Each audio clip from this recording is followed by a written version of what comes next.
Okay, we are ready to start. Last few people coming in. Thanks very much for joining us here. My name is Jason Carrion. I'm a reporter and editor at Quartz, which is a global business news site, qz.com. Check it out. I gotta get my plug in. And we're here today to talk about ups and downs in the world of work. This is an extremely topical subject, second perhaps only to robots, about jobs that are non-traditional, non-permanent, gig working, platform working, however you want to define it. There's been a lot of discussion amongst us already about what constitutes a non-standard employment. In many countries, I think those jobs are the majority. That is, temporary jobs, part-time jobs, gig economy jobs, self-employment. These kinds of things are fast becoming the norm, and so calling them atypical or non-traditional is perhaps a bit strange.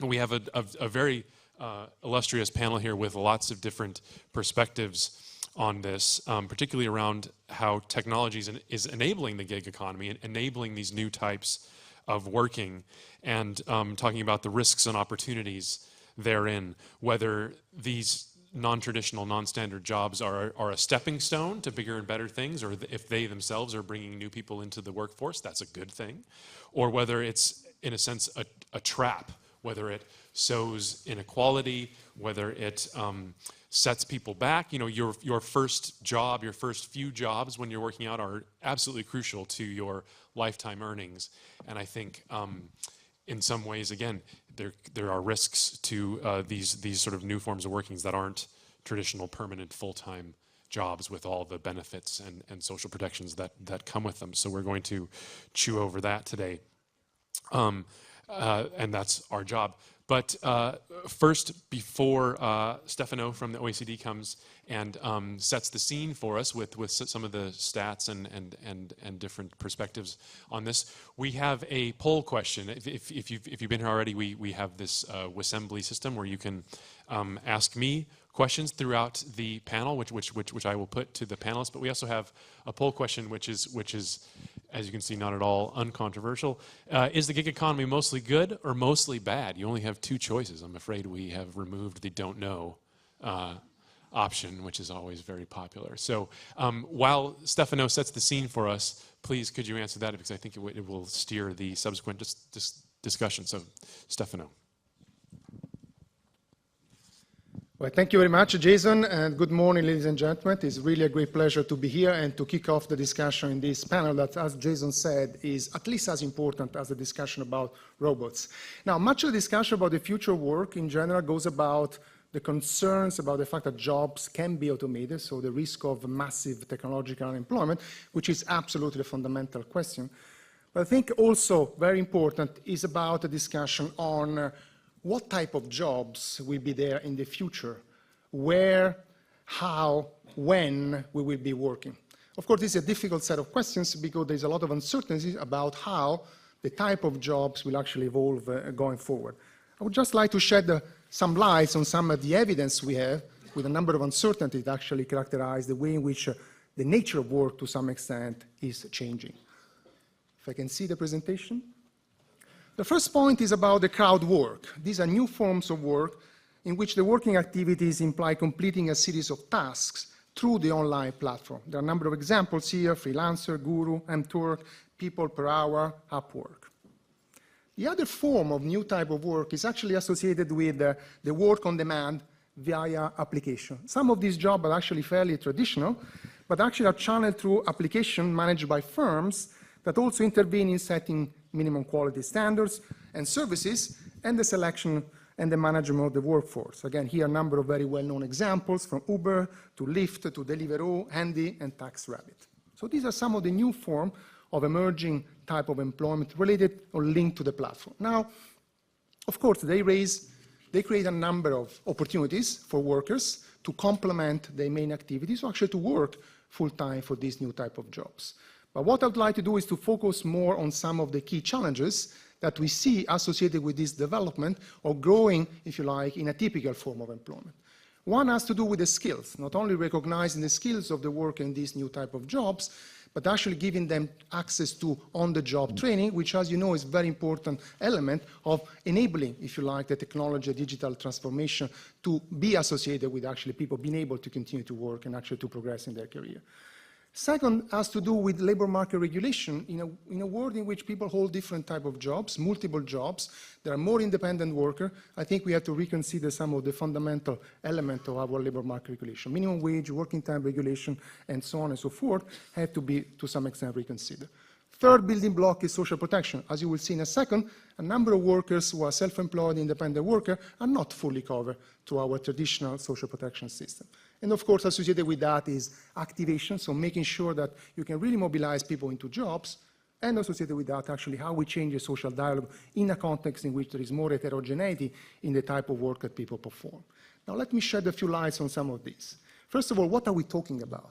And one of the major problems we have is that we have very few real numbers about these new type of gig or platform economy jobs. Some of the numbers that do exist suggest that they may account for 0.5 percentage point of the US workforce. They may be associated with about 1% of the adults in the US that earn some income through the online platform economy at a given point in time between 2012 and 2015, so small numbers, and about 3% of adults that tried gig work in some form in Great Britain. So far, pretty small phenomenon, but, and that's an interesting point, rapidly growing. Here we just capture one element of that. This is through the online labor index that capture the largest 5 English language online labor platforms. So by no means this is actually exhaustive of the entire number of workers or jobs which are basically created through the platform economy, but give you a sense of the trend which is actually increasing very rapidly in the most recent years. Now, is this new? Not really. Because when you look at the atypical form of employment, the traditional way in which we look at atypical, so you look at part-time employment, this represents about 16% of total employment on average in the OECD countries. When you look at self-employment, almost 16%, 15.6% on average, with large difference across the board, and about 13% are fixed-term temporary contracts. So there has been a long-term trend in which the labor market is evolving in a way in which there are more forms of atypical employment, and the gig jobs, if you like, the platform-related jobs, are building on that, which I think points to the fact that we already can see whether or not workers in these different type of jobs are receiving the kind of protection and also support that they actually do need. 4 building blocks of intervention. First of all, I think a major challenge for all of us, and certainly for the OECD, is to collect better data, because we have a little ability to actually grasp how the labor market is evolving, the nature and the characteristics of those involved in these new type of jobs. Second fundamental is looking into training and retraining program. Not only we have to make sure that people acquire the right skill when they are in the education system so that they can perform well into the labor market, also take into account the new tasks that the labor market will require them to perform, but actually whether we have the opportunity for people to adapt the skills during their working life, and whether work in different type of jobs can actually do that. The second is actually to rethink social protection. You will see in a second that even today, a number of workers, independent workers, are marginally or not fully covered by the traditional building blocks of social protection. So let me shed some light on that. First, about the self-employed. The number says that in 17 of the OECD countries, if you lose your job and you lose your job as an independent worker, you do not have access to unemployment benefit. 17 OECD countries. In 10 OECD countries, if you're an independent worker, you lose your job, and you have an accident at work, you're not covered. So this is what actually the rules, and in a number of other countries, you have a different degree of protection, much weaker in general. But let's look at what happened in Europe, which has arguably some of the most developed social protection system. More than 50% of the independent workers, if they lose a job, are not entitled to unemployment benefit. Almost 38% of the self-employed or independent worker at risk of not being entitled to sickness benefit. And more than 46% of self-employed women in the European countries are at risk of not being entitled to maternity benefit. So this is actually what happened, looking at the real data, not just what is the entitlement setting up by rules and regulation. There is a big area here of adapting our social protection to what is already emerging as new form of employment, in which actually the degree of coverage is much weaker. The second point is about labor market policy and institutions. Most of our labor market, but actually social protection policy, are organized around a clear concept, which is an employer-employee single relationship. And we are now in a world in which people are moving more frequently from one job to the other, in which more people will be actually holding more than one job at the same time, and therefore there is much more dynamism. And the social protection system might not be fully organized in a way to provide support, but actually a system in which we have to guarantee to everybody, all the workers, a minimum degree of protection. What is the concept of a minimum wage for independent worker? Working time regulation, health and safety. These are all things that are, again, geared towards an employer-employee relationship, and most of the times, if you like, related to a long-standing relationship between an employer and employee. So labor market policy and institution would also have to adapt to take into account this new form of employment. And last but certainly not least, these big challenges can only be addressed with social dialogue, but also take into account that some of the workers in some of the new form of employment are less well represented by the traditional unions and worker organizations. So there's a big challenges for the unions themselves to take into account this wider range of jobs and workers they have to deal with, but also improve the social dialogue to take into account different ways in which a dialogue should take place between employers, heterogeneous type of employers that actually subcontract work to independent workers, and therefore are not bound to traditional rules of collective bargaining. All of these, if you like, are major challenges. The final point I want to say that sometimes I hear that there is so much uncertainty out there. Let's wait and see how the labor market evolves. Let's look how the future work will shape up before we actually take any action. All of these changes are taking place so fast, so rapidly, and there's a lot already out there that, in my view, justify a serious discussion about are our policy institutions already well prepared to cope with these challenges? Can we make our labor market, social policy, and other policy future-proof? These are some of the issues I want to convey with you, and I very much look forward for our panel to discuss these and many other issues associated with the future work. Thank you very much. Thank you, Stefano. Before you go, I already have a question for you, Stefano, from the audience. Do you have any idea how many gig workers also have traditional type jobs? Is this something that they do exclusively or something that happens on the side? This comes from the audience. It's a very good question, and a question to which I cannot give you an answer precisely because we do not have the real data that can allow us to look at primary job, secondary job, and so on. What we know, but it's more for anecdotal evidence than from others, is that in a country like the US, many of those associated with the gig economy, for example, the Uber drivers, do that as a complement to their main job, right?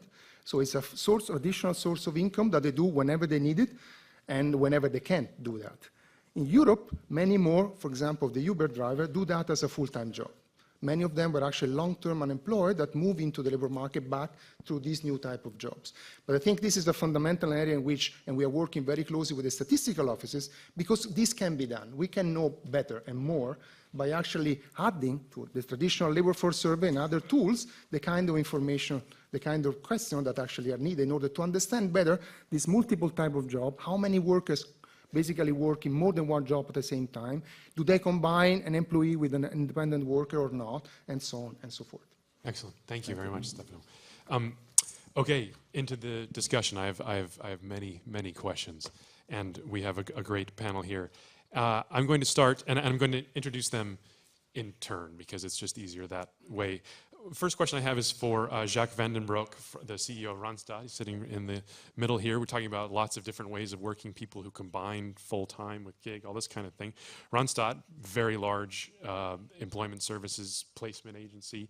You're at the front lines of this, I think. I mean, what role do you see for intermediaries? And you know, a lot of workers come to you perhaps not knowing whether they can get a full-time role or part-time role or these gig roles, that kind of thing. I mean, what from your perspective, what's happening here, and what are the sort of trends that you see from the Randstad perspective?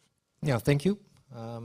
There's one thing that is not touched upon, which fuels the feeling of uncertainty for many people, and that is the labor market is changing, and very much the squeezed middle, so middle jobs, managers' jobs, administrative jobs, they're disappearing. I think that's more of an issue than the gig economy, as you rightly said.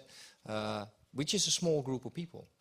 So we are a large business in the world of temporary work, but the staffing sector as a whole just provides 2% of the employment workforce with jobs, which is also a bit of an issue, because what we're seeing currently in all these changes, the institutions that can make a difference where people still have good benefits, good training, are being overlooked. And I firmly agree with Mrs. Capetta, is that we need to rethink the labor market. Currently there's too much defensive moves, let's keep it as it is. That's not going to happen. 1/3 of the people works in a non-standard job, whatever that is. And the institutions that can help here just provide a very small portion. So the Ubers of this world, those new forms of work, we need to regulate them better, because it's quite clear that if you work for whatever, $10 an hour, you cannot provide your own social benefit, you cannot provide your own training. So I firmly are in favor of a proactive social dialogue to rethink and reinvent the labor market with good labor contracts, social security, and available training. And we can definitely play a role here as a well-regulated sector, of course. Right. Excellent. Before I'm going to ask a question to Nicola. Could we pull up the poll question? It might take a minute there, but speaking of all this, I think we've already touched on a lot of the both risks and opportunities of the gig economy, and so that's going to pop up. We'll see how the room feels about it. Nicola Hazel is the director of She Starts and also the head of diversity impact at Blue Chili in Sydney, Australia. And we were talking about, one of the largest groups of non-standard workers are the self-employed. And what you do, which is very interesting, is to help women in particular start their own companies, especially in the tech sector, which is, as we all know, very underrepresented. Turbocharging female leadership in the startup economy, which is a really great phrase. Could you talk a bit about how you're going about that? And you had talked to me earlier about changing the tone and the visuals of the industry to encourage more people into this type of non-standard work. Sure. Well, the catalyst for this work is around the fact that the future of work is very much driven by technology and innovation. There's a huge push all around the world from governments, from corporates, from the business sector at how do we drive an innovation and technology economy. Indeed, that's very much a theme of the conversation here at the OECD Forum. But when we look at these trends around innovation and technology, we have a serious risk at play in that women are not currently well represented at all in this part of our economy. If we look at the very pointy end where the innovative, creative new companies of the future are being built in the startup environment, women make up less than 1 in 5 founders of tech startups around the world. In Australia, we've seen that number shift up a little, but we're still less than 1 in 4. So the work that we're doing with the She Starts program at Blue Chili in Australia is about how do we change those statistics through not just some tangible action, but through systemic change that we can drive through a broader narrative. The challenges for women coming into this space and for starting their own companies, tech startups are inherently high risk, highly innovative, but high risk companies. So when women are affected by a culture that says risk taking is not part of the way that you're raised, when they're affected by structural barriers such as the gender pay gap, that means their ability to invest funds or to take time out of the traditional workforce to take on those kind of risks and start their own company, one that will require a lot of time and energy, not a lifestyle business, but indeed a entire take up every moment of your lifestyle business, is not a really easy thing for a woman to do when they don't have that financial capacity or that risk-taking behaviour. And the third major barrier is around the fact that when we look at this part of our economy, we see men. We see men often in hoodies and sneakers playing ping pong and drinking Red Bull on a Friday night. We certainly don't see an image of women out there starting a lot of these tech companies. And the stories of the few individuals, when we see the Sheryl Sandbergs of the world, present but one role model, but not many. And so if we're going to drive that change and see more women taking up those opportunities, we need to address each of those pieces of work. And that's what we're doing with She Starts, investing in and funding women women to start tech companies, supporting them with that skills support that they need, and with a program that is designed to accommodate the many challenges that they might have in their lives, and then sharing those stories through a documentary web series that is about changing the face of startups, and through an online series creating opportunities for other women and girls to see themselves in this space. You had told me an anecdote earlier too about one particular woman who's I think on the program now, talking about the challenges they face and accommodating and changing the tone. Could you just relay that again? Yeah, I think when we're talking about workplace conditions and we talk about issues such as the fact that women still predominantly provide the caregiving roles in their homes, access to opportunities where they can manage those family responsibilities is a real challenge. We saw this at the very beginning of the She Starts program when we launched it in Australia last year. We had more than 800 applications from women all over the country who wanted to take up this opportunity to build a global tech company at a very early stage and take it through that journey to launch. Of those applicants, we had more than 400 eligible for assessment, which was more than double any program we'd seen before, to get down to the top 10. Now, when we first decided on 20 that would come in for validation and pitching, I sent out the messages to these women to say you've been selected and to congratulate them and invite them into the validation boot camp. And I had an email back from one of the women who said to me she was delighted and excited, but would likely have to decline this opportunity because the boot camp required her to be in our offices 2 days a week for 3 weeks before they pitched for the $100,000 and the spot in the program. And she was breastfeeding. She had a 6-month-old. So she had assumed that because her husband worked full-time and she was currently on maternity leave caring for her young child as well as a 3-year-old, that she wouldn't be able to participate. And when I responded to her with a very prompt phone call to say, is it okay to bring Frankie in? We have a porta cot, we have a breastfeeding room, and we'd love to have your baby in the workshops. She was absolutely stunned. And of course, she's now building an incredible company that is about improving the retirement savings of all Australians and people around the world through micro savings into a financial platform. So this is a company that's going to make a huge difference for particularly women in terms of retirement savings that wouldn't have happened if we didn't adjust the way we thought about the social conditions that exist in the workplace. And I think that's a really great example of why we need to rethink those workplace conditions and how they apply to women in order to cut down barriers that women can also apply to themselves. Right. Excellent. John Evans at the far end, General Secretary of the Trade Union Advisory Committee to the OECD. The obvious question here is what role for the unions in these new forms of work? There's people who are entering the workforce for the first time, doing it in a much different way than before. Are unions servicing these people? What do they have to offer these new types of workers and these new types of work?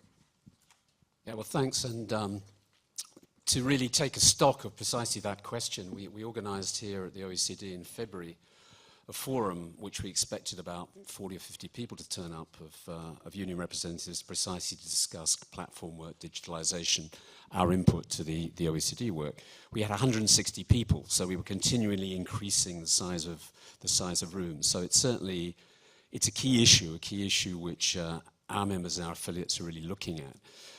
I mean, to share 2 or 3, I think, of the takeaways from that session. The first one is really that, the objective is how do you, on the one hand, provide decent work in a changing workforce, in a changing labour environment, in a changing employment environment. And secondly, how do we actually use technology to achieve a positive outcome in that? I mean, and the future is what we make of it. These are not all inevitable trends which will happen whatever is going to happen in the world. And to some extent, most of the trends haven't actually been driven by technology up to now. I mean, Stefano mentioned the size of platform work, maybe 0.5% in the US. It's actually declined, I think, in the last 6 months in the US labour platform simply because there's been a tighter labour market and people have got out of those jobs because they felt they're bad and wanted to get into a more secure job with better working conditions. So the first thing is none of that is inevitable.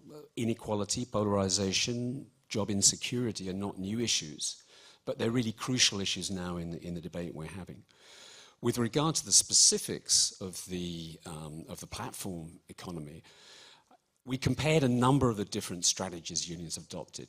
First of all, I think it's key to try and tackle the misclassification issue, because what Nicola's been talking about is great. You know, how do you get voluntary chosen self-employment work, more gender balance into that, more opportunities around the entrepreneurial side of the economy.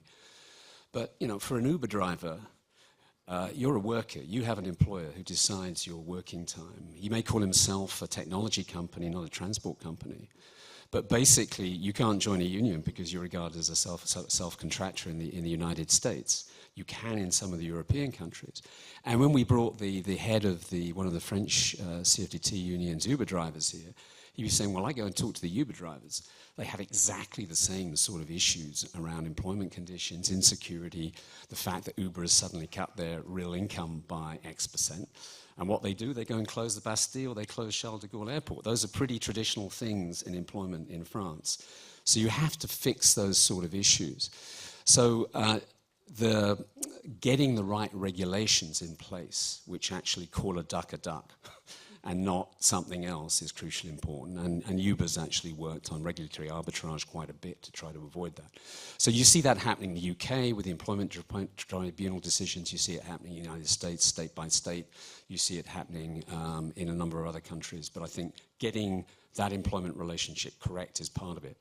The other part of the discussion, which was also fascinating, was to say, sure, you know, we're having in some areas, particularly at the high end of highly educated groups of workers, how do we try as a union provide the sort of services of platforms where the worker's not going to get screwed for his intellectual property. He's not going to put a proposition in on a platform and then suddenly find that, you know, 1 out of 50 propositions have been taken, not his, but then his intellectual property is taken somewhere else and used. How do you give trust to actually systems like that? So basically, I'd say the bottom line was we were trying to make sure that 21st century technology doesn't reproduce 19th century working conditions, because a lot of those issues aren't really new. Right. What is new, perhaps, for the role of the unions, though, is that, you know, they were traditionally built to deal with a big group of workers at one company. They're all full-time, all that kind of thing. I mean, are you optimistic about the role of unions in this new kind of more bifurcated, diverse world of work? I mean, this is a totally different model than where unions come from. There are models out there which have been different. Look at the entertainment industry in the United States. Very similar sorts of issues. You look at some of the new startups of unions in the States of trying to organize self-workers, trying to organize crowd workers and so on. I just mentioned the taxi workers union here of Uber in France. IG Metall in Germany have set up their own platform system. We have here, I don't know if he's in the room, but he's talking on the skills session this afternoon, the president of one of the Danish unions who for their professional worker section has set up their own platforms which are trying to provide these sort of services. I think the dividing line is not between, you know, that and the difficulties of organizing. These are new services. But there has to be an acceptance that those workers have to have some rights. Because otherwise, the choice is between higher productivity, good working conditions, trying to give workers rights, invest in skills, what's been just said here. You know, Randstad does these sorts of agreements with Global Uni at the international level. So it's not, there are different models for doing it. The choice between that and a sort of disposable worker economy, where you just get rid of, there's high risk, there's no responsibility. So we have to reproduce the important things economically and socially in a traditional employment relationship in a range of different sorts of employment relationship. But also don't get it out of context. In the States, we're still talking, as Stefano said, about 0.5% of workforce. And the figures I saw for, you know, a third of those had still depended on more than 50% of their income for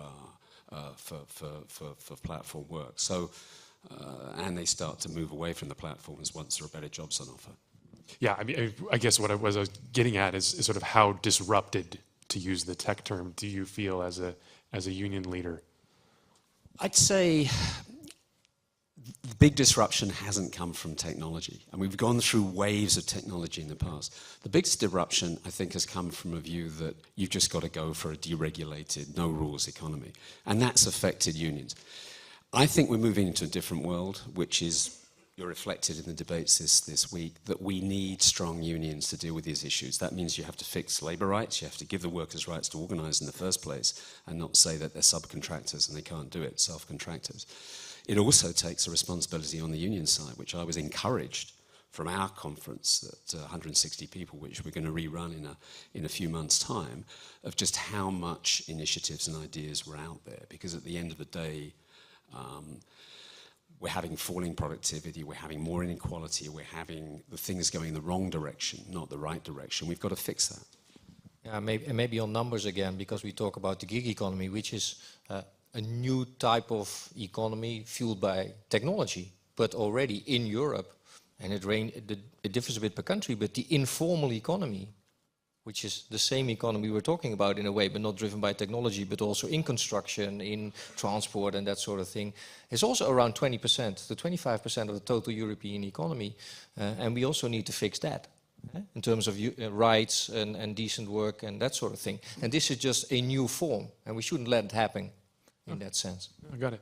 I'm going to bring in David Cruikshank, who's the global chairman of Deloitte, and I think it follows on nicely from John there about, I want to ask you about the role of business in all this. You work at a massive professional services firm that hires tens of thousands of people every year, I'm sure, and you work with lots of big and small clients who do this same. So some of these issues we're talking about here, from the role of business, like what, beyond, you know, creating shareholder value and boosting the bottom line, all that kind of stuff, to what extent are businesses, you know, what is their role in this idea of gigs versus careers and all this stuff that we're talking about?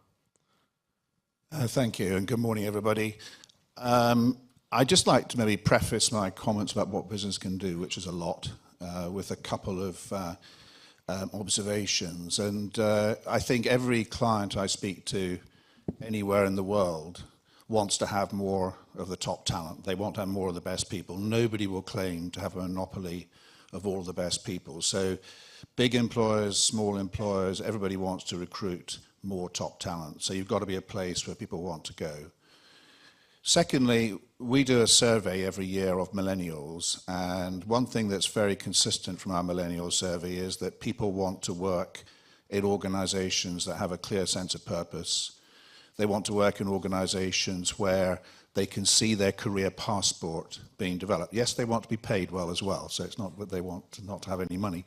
But they want to see progression, they want to see, but not necessarily within the same organization, but they want to see their career passport being developed. So those are two sort of backgrounds. Maybe if I could just pick out three areas where I think that business can do a lot. As you indicated, we in Deloitte, we recruit about 75,000 people around the world every year. Half of those are graduate level or school level intake where we train. So we're one huge training house. And I think the biggest obligation of business is training. And I don't just mean technical training, which of course in a place like ours is very, very important. It's skills training, cognitive training, social training in a way, understanding different situations in complex environments and so on.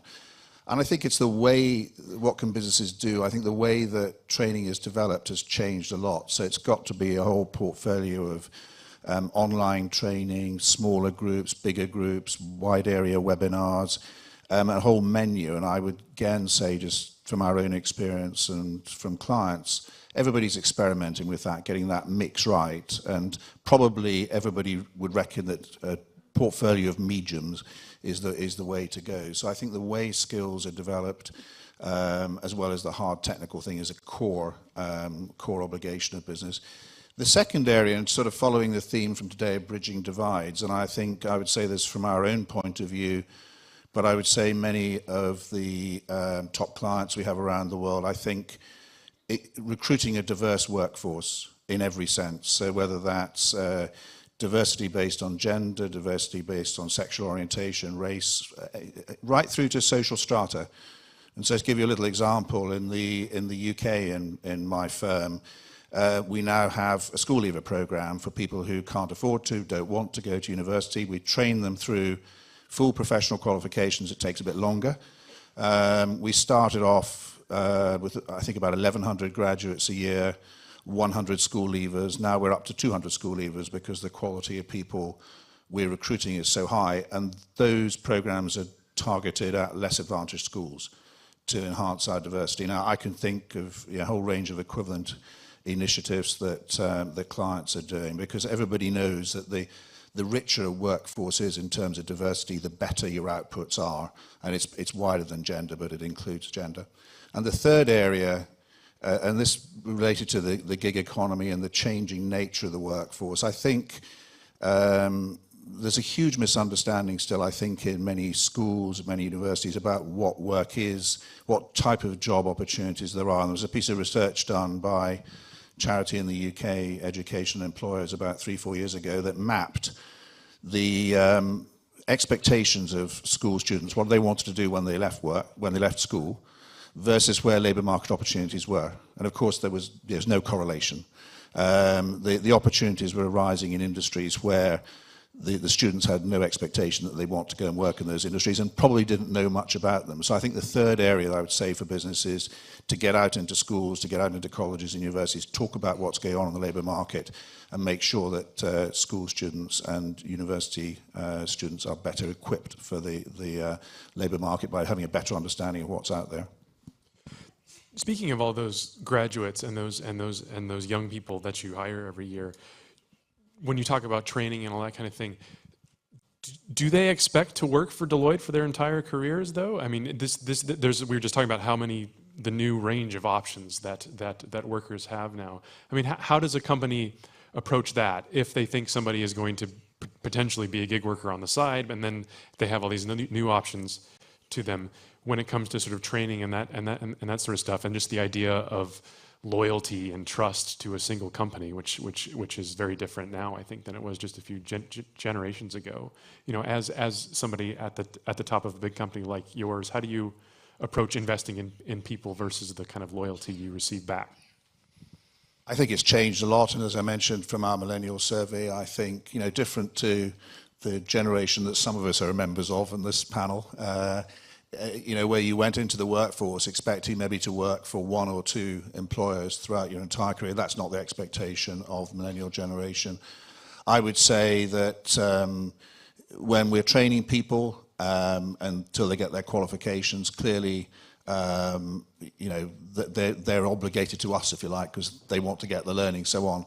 That switches totally after qualification because they can go anywhere. They're recruited by clients. Our business model allows for the fact that we have people going on, leaving us and joining the workforce and going through employment consultancies and others.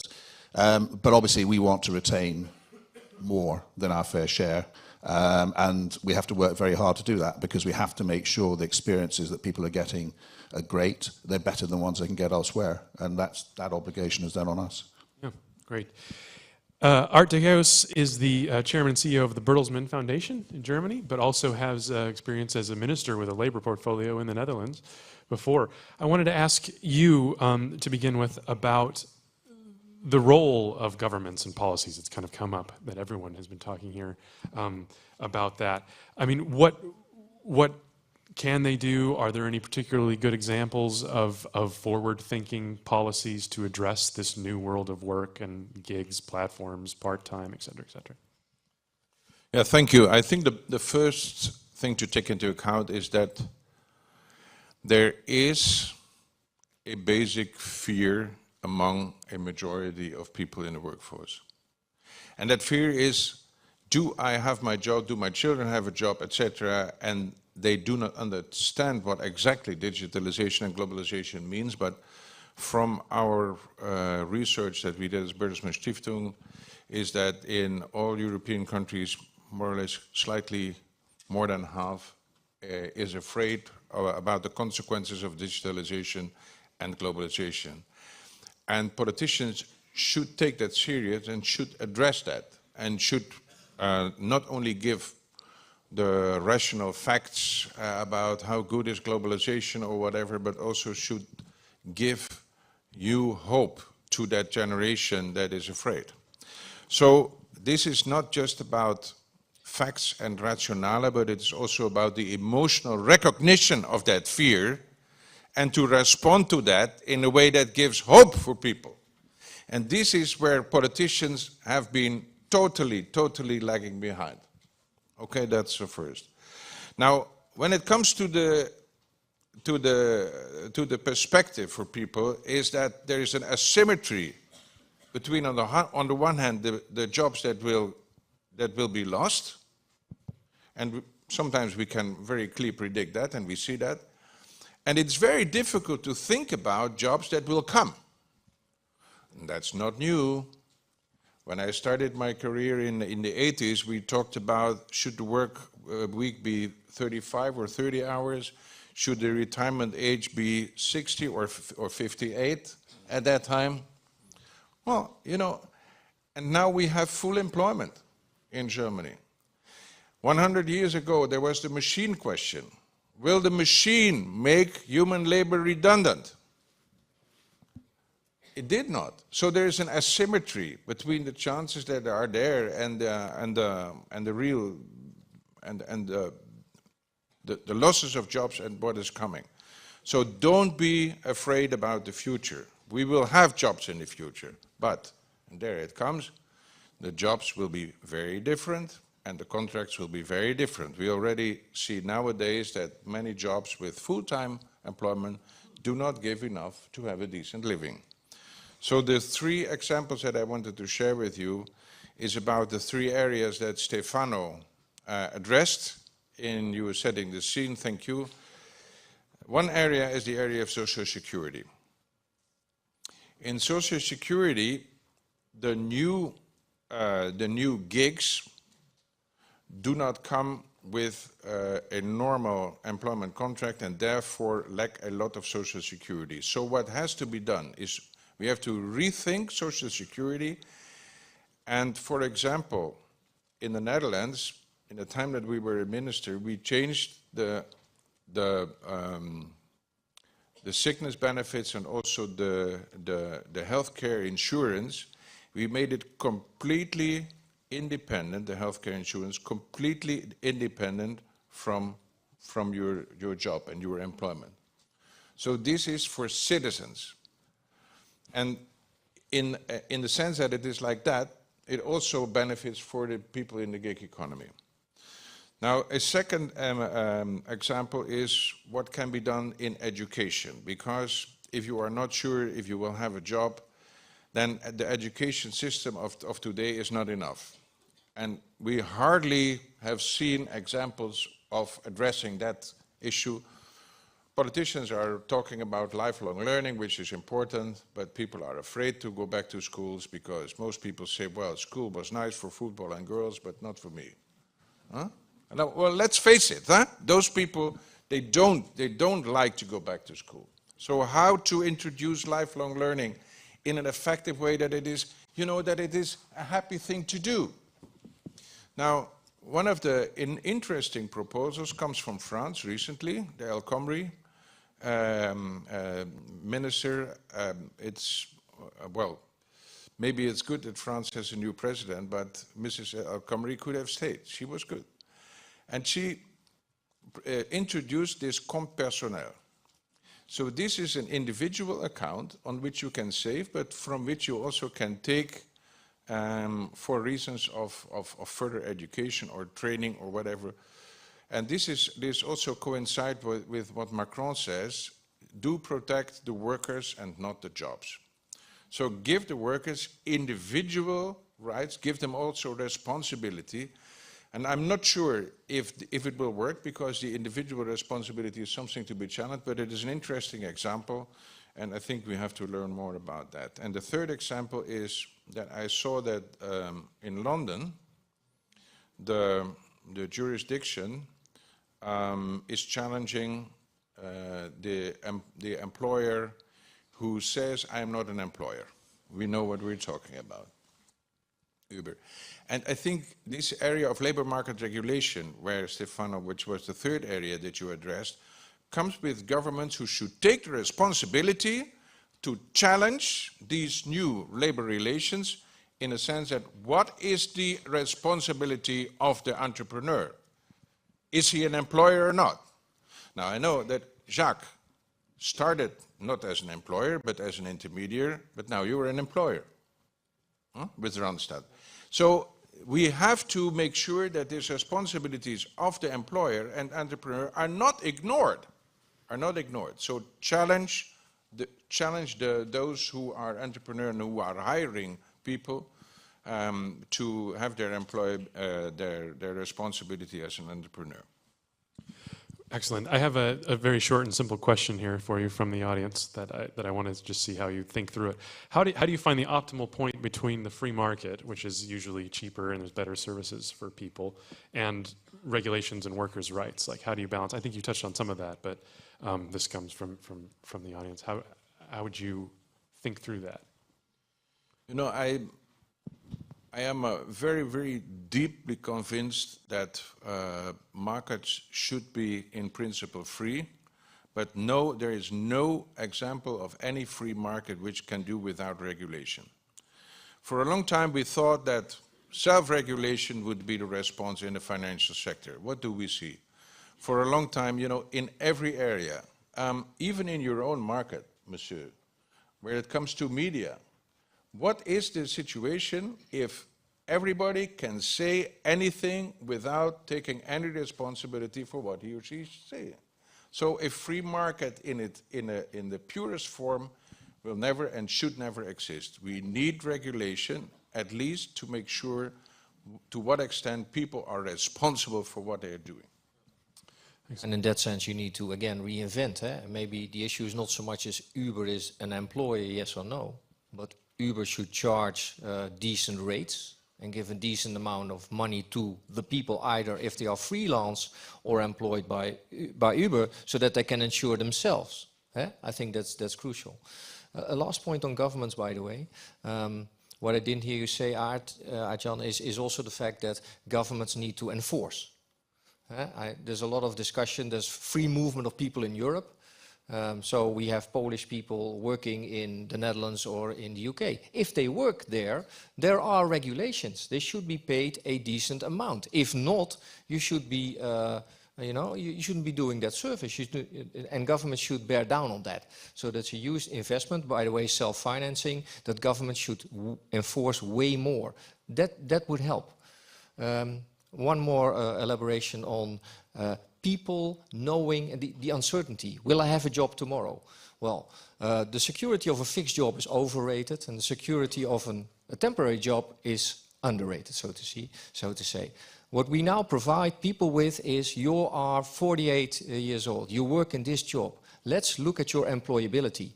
So people, it's again technology, it's a big data tool. They can just look at their chances to continue in the labor market of tomorrow, independent of the company they work for. So we heavily advocate this being part of social dialogue, part of your accord social, because you need to know if you can still work 20 years. This is also a responsibility of people themselves, but it should be accessible.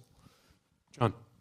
Yeah, I think the answer to that question is you need to have strong basis of rights, collective bargaining, to actually regulate the market and make sure that actually workers get paid their productivity. Now, I think part of the problem has been the last 20 years, you've seen a weakening of those rights.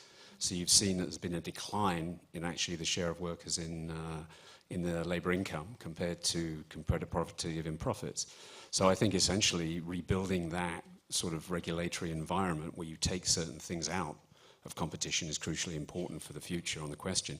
If I could react to something which Art said, which I think is really important at the beginning, how do you give people trust in the process of technological change more broadly, or change more broadly? Because if you don't give them trust in that process, then they'll try and actually get trust outside that process. They'll actually try and get security by stopping change. And that's what you've seen to a certain extent, not directly technology related, but you've seen it in the labour heartlands on Brexit, you've seen it in the swing states in the US. So people taking power into their own hands and saying, we don't like what's happening, we're going to stop it. So we've tried, in the conference I mentioned, we've developed this notion of just transition, not just about climate, but also about technology. How do we ensure there's a process of change which is just, which actually provides a sort of rights, provides protection. And I think you've also got to remember, Art also mentioned the question of technological unemployment implicitly, but we still have unemployment a third higher than it was before the Lehman's crisis, and I still blame Lehman's more for unemployment than I do either robots or the platform economy at the moment. So getting the right sort of macroeconomic policy, getting the right regulation of financial markets, so we don't get these sort of crazy shocks which actually kill jobs, is crucially important in the future. So don't let us use this discussion on technology to also be a complete diversion from some of the other things that have to happen to get decent work in the future. Right. And maybe the labor market is not a totally free market, because we've provided a basis. In Europe, in America, we've said, I think there's a labor market, but the bottom is, if you work decent, you need to put your kids to school, you need to be able to have decent housing, and a decent job and a decent protection. I think that's the bottom of the free labor market. And I really like your slogan on, let's not have 21st century technology drive a 19th century labor market. I think that's really what we should be fighting against here. We talked a little bit about skills earlier, and I wanted to hear from Nicola on this, because we talked a lot from like the big employer perspective about lifelong learning and training people. You work with a lot of younger people who have maybe had a job or two and could be in the gig economy or temp work, that kind of thing. What are they saying about training and skills and the kind of things that they want from employers? And there's a follow-up question to this too. I think it's to flow on from that fantastic slogan around not wanting to have 21st century technology, but a 19th century or 18th century labour market. Similarly, we can't have a 21st century economy with a 19th century education system. So the investment in a very different skill set is required to prepare the next generation very differently, and truly every generation who is going to be affected by the changes and the shifts in the world of work. When we look at the fact that research is showing young people today will have 17 jobs across 5 different industries in their lifetime on average, the idea of working 1 or 2 jobs for your life and getting a gold watch at the end of it and a lovely retirement package is just non-existent in this future of work. Technology isn't to blame for that. Technology is simply a vehicle. It's not an industry. It's a vehicle for the way we're doing things differently. It is the innovation that is making things happen a lot faster. And I think the fact that it's happening faster is the thing that we need to pay attention to. These shifts in the way the workforce is operating are happening very, very quickly because technology is enabling those changes. The fact that a company like Uber can become a globally dominant company that has such a huge impact on even the conversations we're having today is possible because of technology in a way that one company perhaps would not have had such a rapid effect so quickly. So when we think about how will young people navigate this future of work, and how will people have the skill sets to thrive in that, where they will have perhaps a range of different jobs at any one time, including, we talked about those people who are looking at gig economy roles as a complementary role to another position that they may be taking, is one of those areas we need to think about of how do you build the resilience and the flexibility and the mindset to operate in that kind of world of work, let alone the technical skills to navigate and leverage the possibilities of technology. Sounds like there's precious little time though for learning on the job. This kind of thing that you know, I mean, particularly in places like Germany, there's just actual formal apprenticeships, that kind of thing.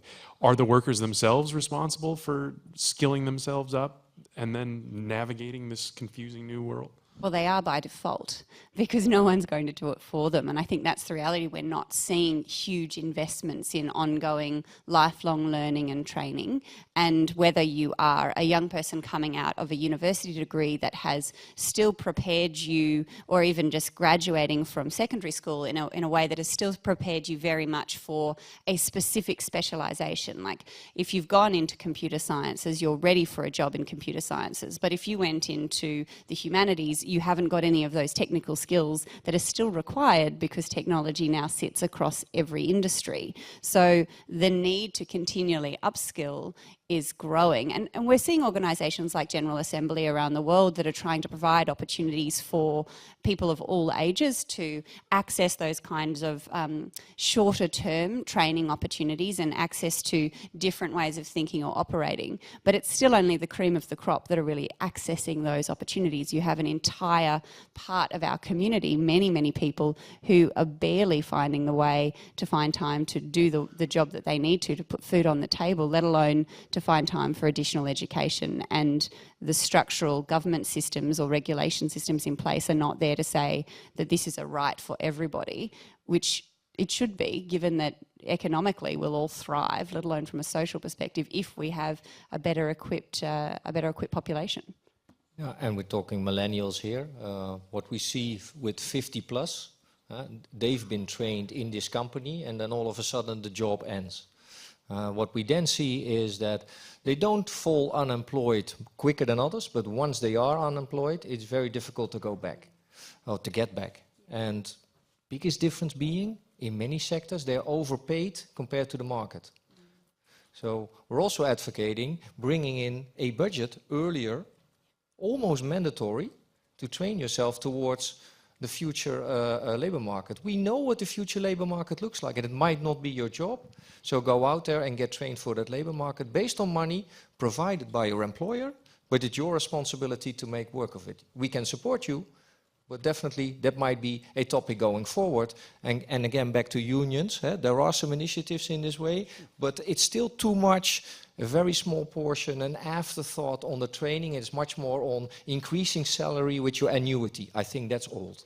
And part of that, I would say, is also through the fact that we're not being upfront about the reality of these changes. I mean, I look at the manufacturing sector in Australia, where for a long time people wanted to say, let's prevent the loss of an industry that was being disrupted dramatically. And the protectionism of industries is a real challenge. The concept of protect the worker, not the job, protect the workers, not the industry, is something that needs to be pushed to the boundaries, because otherwise the inevitable will happen, and we're just prolonging that by failing to engage and train people in opportunities that have much greater longevity in the future. John. Just a couple of comments. I mean, I think it's good that we're having a conversation about education and skills, you know, kind of 1 hour into the session rather than at the beginning, because normally quite a lot when you talk about technology, everybody says, well, we've just got to get more education and skills and train, it solves the problem. So we've talked about a lot of issues which have to be in place, I think, to get the sort of environment, the sort of microclimate, if you like, which gets the sort of the question of a learning firm, a learning enterprise. What's been interesting, I think, still, I mean, if you look around the world and say which are the countries which have got lower youth unemployment and adult unemployment, it's Germany, it's Switzerland, it's Austria and Europe. They have very strong apprenticeship systems. And so we've worked at the G20 level between the Labour 20 and the Business 20 to get a common statement of what can we do to try and promote that experience of quality apprenticeships. Because it still is a model which works. It still is a model which gets this balance between on-the-job training and also academic training. And I think too often at the moment, there's a sense also on many employers are saying we can't get the right skills from our education system. What you need from the education system are the sort of competencies which allow workers skills, their education, their way to change in the future, not the on-the-job skills which are the responsibility of the employer to provide. I think that's crucial.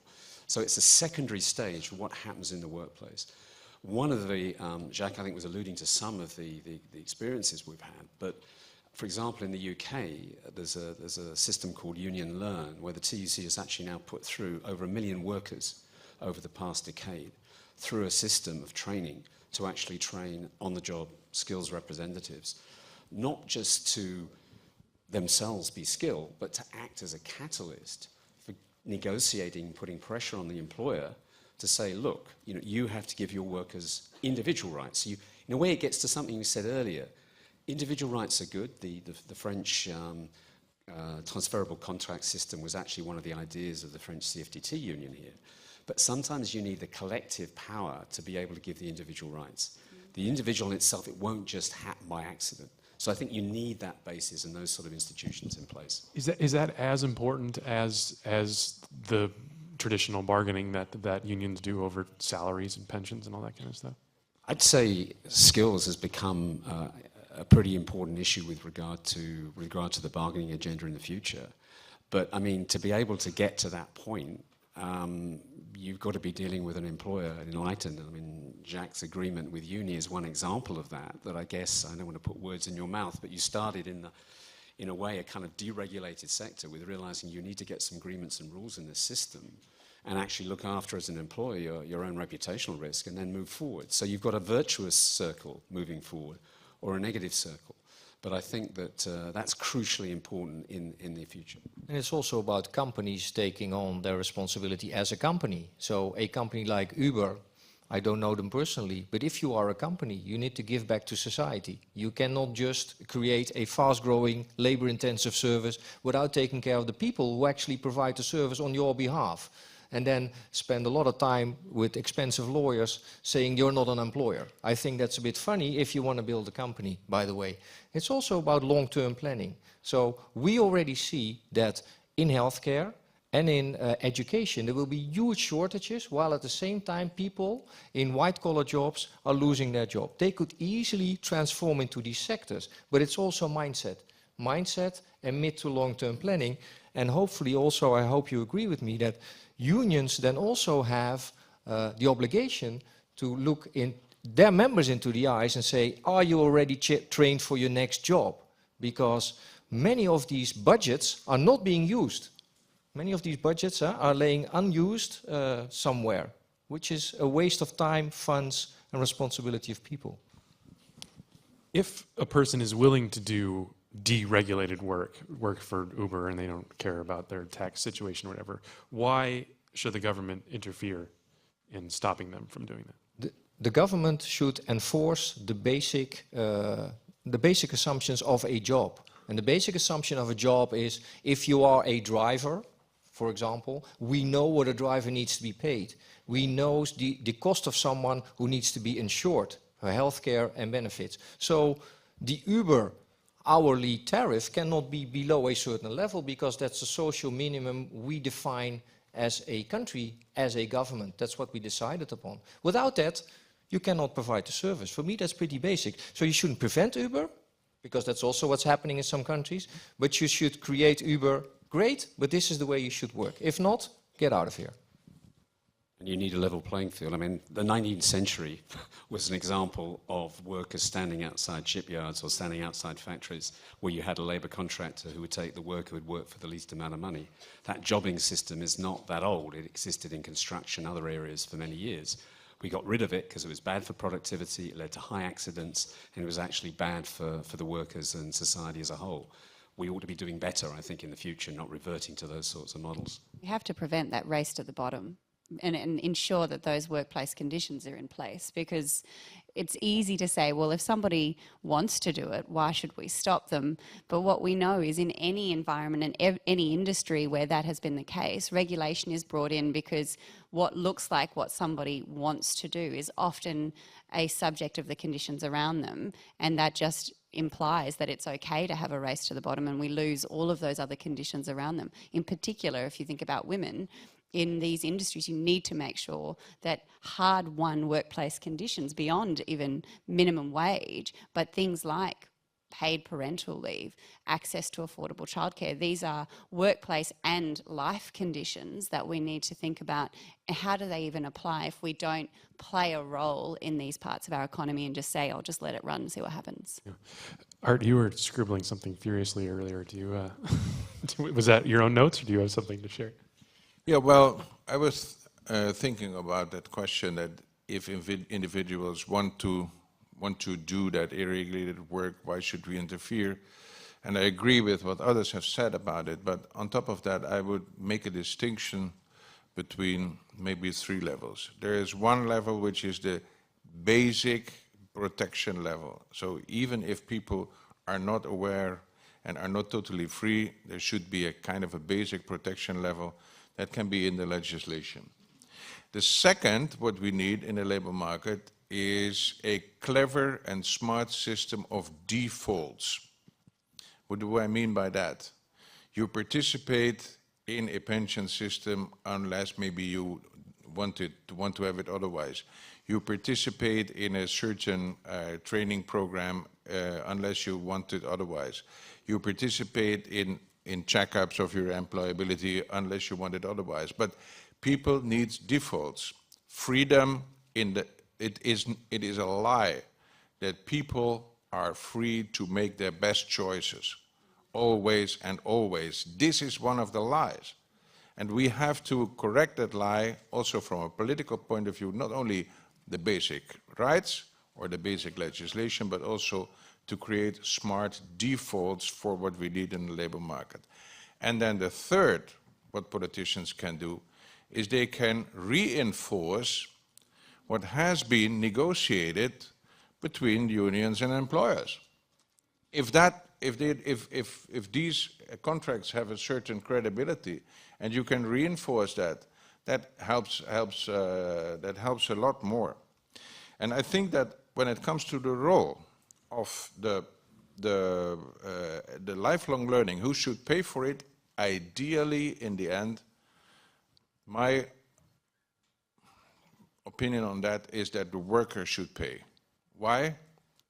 Because I think that to a part the employer can pay, but maybe employers of the future or entrepreneurs of the future do not always have the interest. It is the employer who has the interest to have his skills up to date. How can we enable people to pay for that? And there comes in also the contribution of the employer, the contribution maybe of the state or something like that. But the responsibility of the individual for the lifelong learning, I think, is extremely important. And then, of course, what is the role of the schools and the universities? They have to make a 180 degrees turnaround. Now they work in a system where they define the program and they ask students to subscribe. Now the education program for the future and for lifelong learning is totally individual. And schools and university can make that change.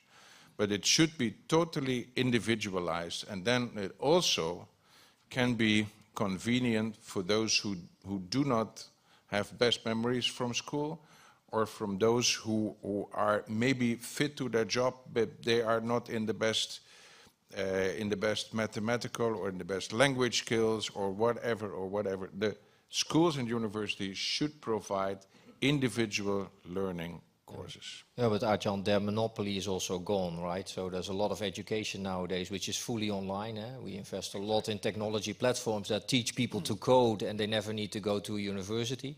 And again, technology is a bit the foe here, so to say. But technology also provides you, whenever you need to look out for a next job, with where is the job. It's a very transparent world in terms of where are jobs and what do I need to do to be qualified for that job. So that's the good news. And yeah, there should be money available for you to do that. Out of your own fund, yeah, it's your responsibility at the end of the day. Yeah. I agree. David, can you respond to that idea that the workers are responsible for their own training? We were talking about skills, and you were talking about a lot of what Deloitte does with its graduate, and I know it has extensive training schemes, all this kind of stuff. How would you respond to that?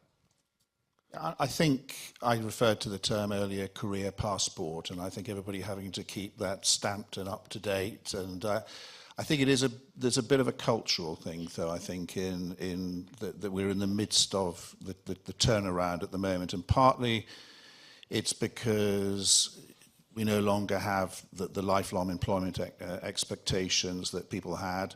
Partly it's the hollowing out of the middle of many workforces, which predates the gig economy, and partly it's the gig economy where relationships between employer and employee will be much more temporary in their nature. So I think ultimately it will have to be the employee who takes some responsibility. But I think we are between the old world and the new world, that I think many employees feel that that's totally the obligation of their employer and not their own obligation. But I come back again to the role of business. I think and I see this with some of our clients, part of what they do is they teach their people how to learn, not just the skills that they're required to do their jobs, but how to learn for the future. And again, if you think about demographics at the moment, it's something we never talk about, and sorry millennials, but you know, people are, I say to my daughters, you know, they're going to be working until they're in their mid-70s. So there's a lot of change going to take place in the labour markets during that time. They're going to have to reskill themselves, retrain themselves many times during that working lifetime. But I think we do need to train people on how to train themselves, educate people how to educate themselves. And I think there's a bit of a cultural thing where we just need to talk openly about this. It's also quite clear, as an employer, you need to be very clear to your people if it's not your responsibility to employ them until they go into retirement. I think that's old. It's your responsibility to make it quite clear if you can stay working for the company, and if so, if there's any new training needed, but be very clear. We still see it's quite difficult for companies to say, well, I'm not sure you're going to work here 5 years from now, because that's destabilizing, that sort of thing. I actually think that's good news. And you shouldn't wait for it as an employee. You should ask this clarity. Right. It comes to a very basic psychological and economical behavior aspect, and that is that we have to live with a certain uncertainty about all these things. So all those who say, well, in place of the old certainty, we have new certainty, it's not true. We have to learn to live with a certain uncertainty, and therefore the mental capacity training is a very important part of it. Unfortunately, that mental capacity training works better with people who are already educated and who see a lot of the world, like all these fantastic people in this room. The mental capacity training is a very necessary element also for those who maybe are not the best educated at school. Mental capacity training, without that, I think the world of work will polarize. John.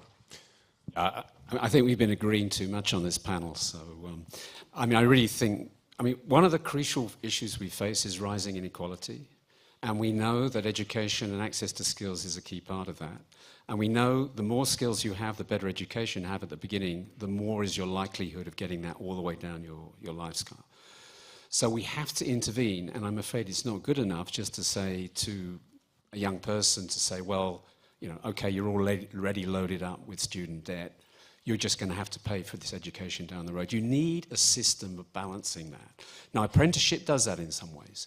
The worker provides work in exchange for education for a period of time, which then there's a quality assurance to, which gets them into a workforce, there are too many cases of exploitation of young people, of internships where basically there's no educational process at all. It's just cheap labor. And I think we've got to get away from that system, and I don't think it's that difficult to get the sort of system which balances costs and risks, but ensures that there's a social level of investment in education and a level of education of the people that matter. I'm not worried about the really smart people, the people in this room. I'm sorry. I'm worried really about the 50 or 60% of the labour force who probably won't get a chance to get that further education. You need unions as actors to try to give them those rights. You need innovative schemes like the French one for ensuring there's a process to achieve it. But don't put all of the assumption that this is just an individual choice question and it's individual responsibility.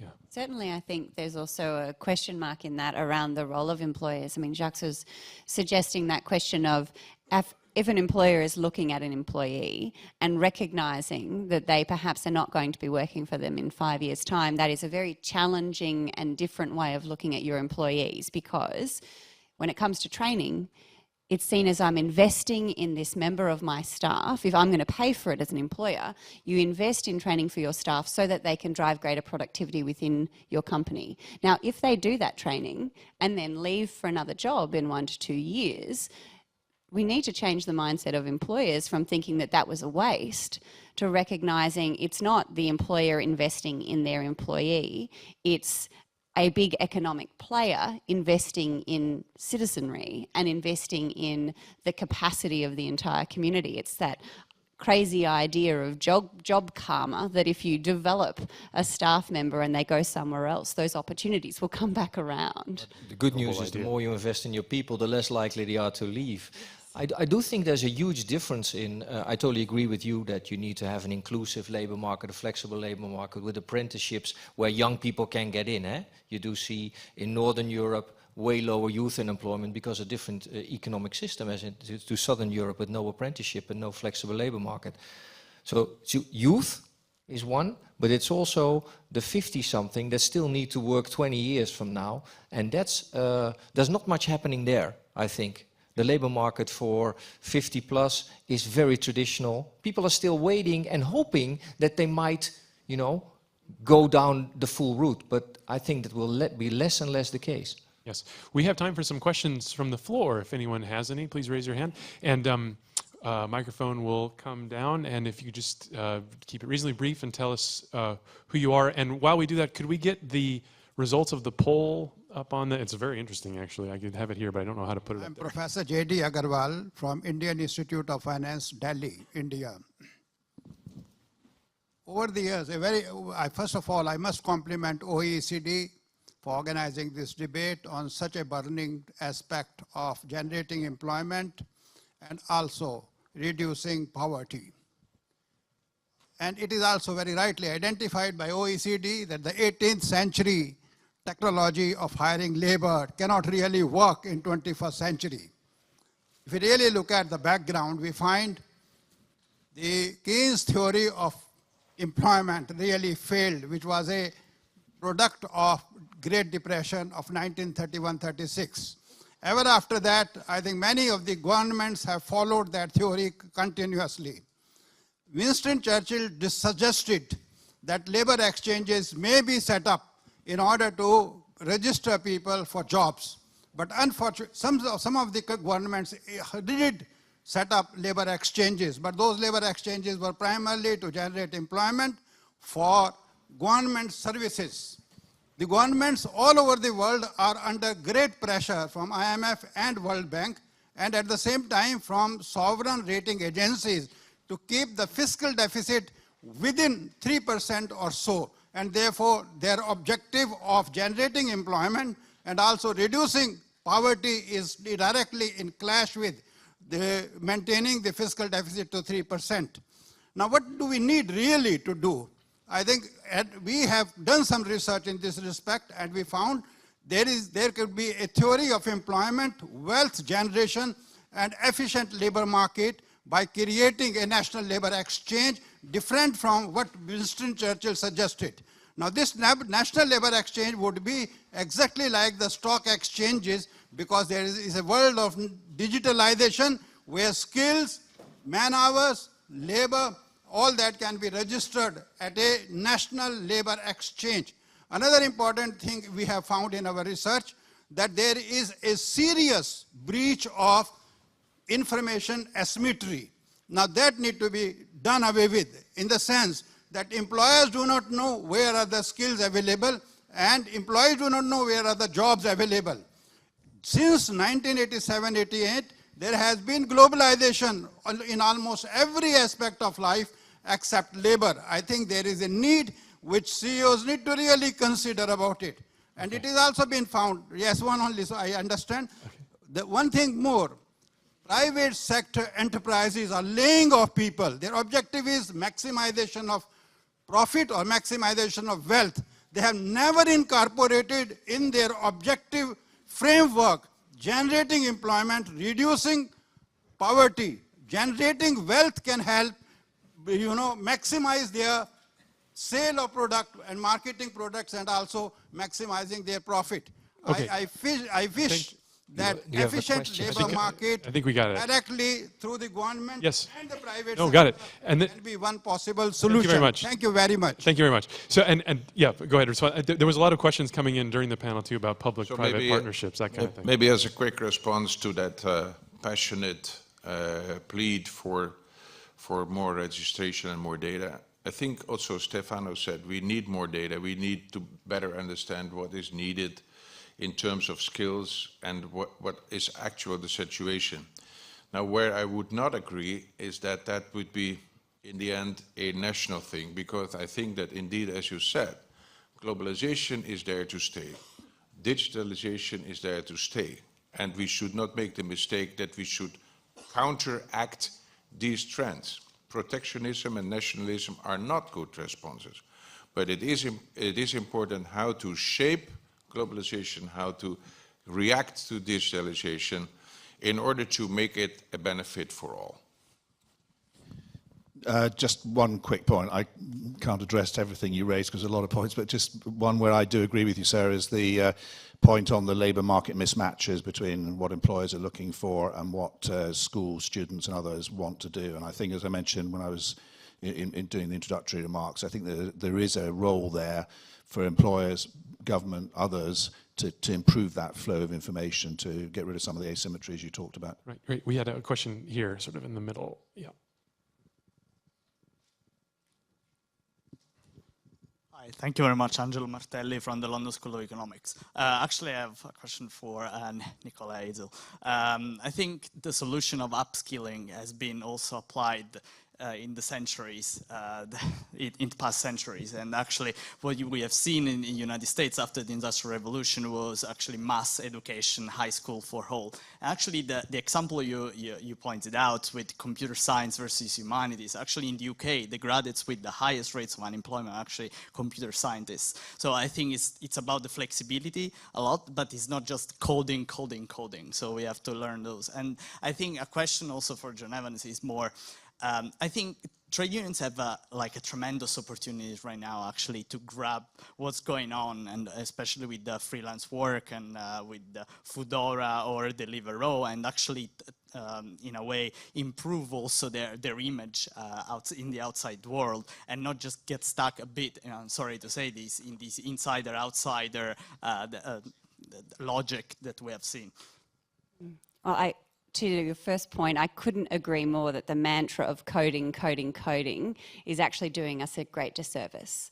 That technology shouldn't be seen as the one area you need to study and get a job in, but indeed that it is a skill set that underpins alongside a range of skills, of transferable skills indeed, that you need in order to thrive in the future of work. The women who are in the program that I run in Australia, 10 different founders of very different startups, 2 marine biologists, a veterinarian, an accountant, a designer, an urban planner, and someone in marketing. And they're all running tech companies. They are not coders. One of them has a background in software development. The others are CEOs of companies who are working with technologists to tackle big, juicy problems in the world and create highly impactful companies that have that potential to scale.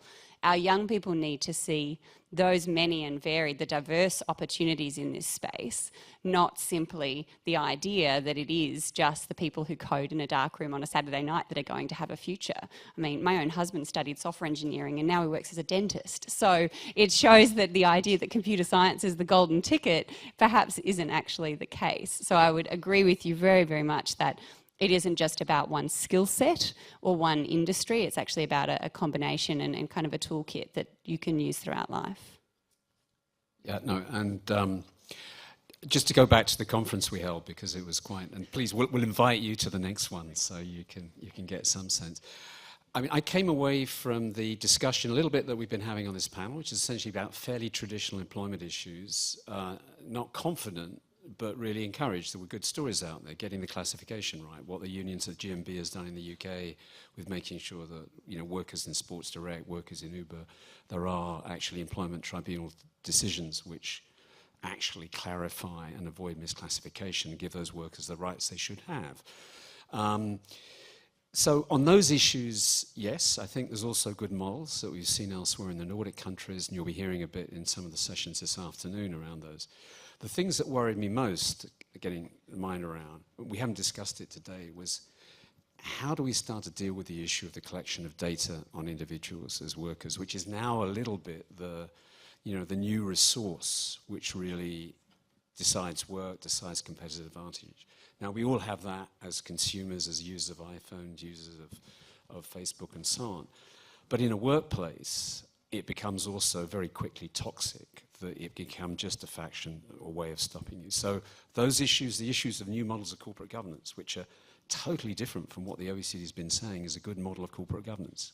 You look at the sort of the new startups, the big five, it's completely impossible. So I think there's a new set of range of issues out there which we're trying to grapple with, where I think there is a union voice necessary in the broader policy debate and the regulatory debate, as well as the bread and butter issues of how we represent new groups of workers in the labour force. Right, thank you very much. We're just about out of time, and I very much apologize for that, but we can continue these discussions over lunch, which is coming up. And I just wanted to take my kind of chairman's prerogative to ask one last question. We can briefly go down the line here. So the results of the polls are 75% of people in this room thought that the gig economy was mostly good, 25% that it was mostly bad. So that's great, I guess.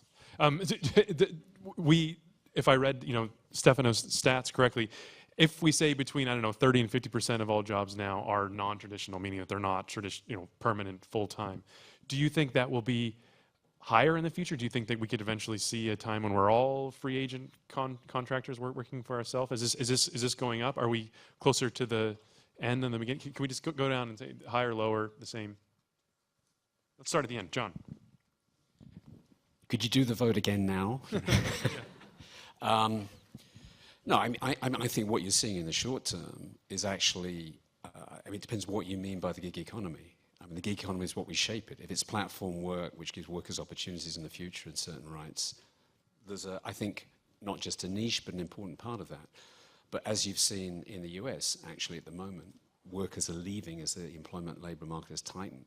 So I think we may not, in a year's time, be having this session on the gig economy. Nicola. I think part of the conversation that we've missed here is about there are some really strong and important opportunities in this space, in the gig economy.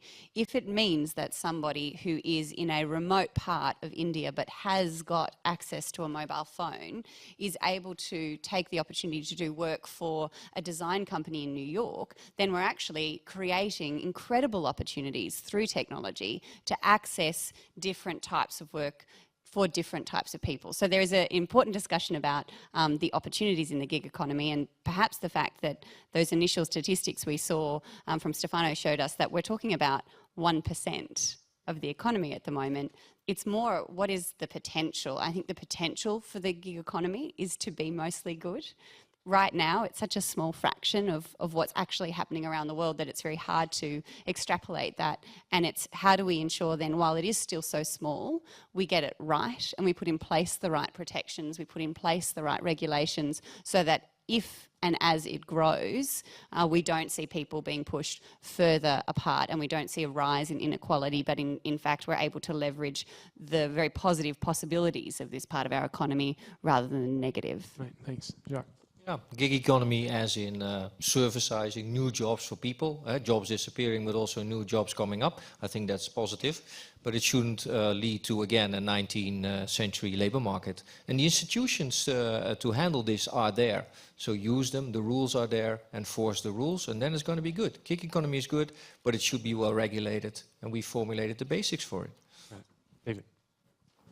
I think since the Industrial Revolution, we've been redefining what normal is in the labour markets. I think the thing that's changed now is the pace of change is greater than I think certainly any of us can remember, and much faster than previous generations have had to deal with. So I think it's the challenges, the people who are left behind who are unskilled with that pace of change, because there's not been enough time to adapt. I think that's an area I'd like to see us work on more, actually, and what everybody can do to address those skills deficits. I think the gig economy is in so far good that it's better to have a gig than to be unemployed. Number two, it's very, very interesting that in gigs, more people can do what they're really good at. And because the gig economy gives you broader access to market also for people who in the past did not have individual access to markets, etc. So people can do more what they like and can do more what they're good in. This is in total socially nice, but also economically it's good. Now the disruption of digitalization and globalization, we can compare that with the Industrial Revolution. With the Industrial Revolution, people changed from not living on the farm anymore, but living in houses. So social housing became an issue. They were exposed to new challenges of health. So the Industrial Revolution came with a lot of new risks for people. Also, if you are old, you can work in a farm, but not in a factory anymore. All these changes at that time took decades.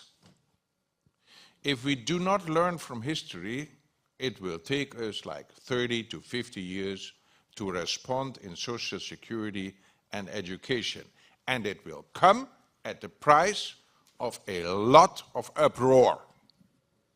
So let's learn from the past. Let's say the gig economy is good, but if we don't adapt social security and education system, we will have a huge problem. Great, thank you very much. I think the poll, I think the panel, we were talking about the ups and downs of work. We all agree 75% up, 25% down, gigs versus careers. And it's just left to me to thank our panel. And Stefano, Jacques, David, John, Art, and Nicola, thank you very much. And thank you for joining us.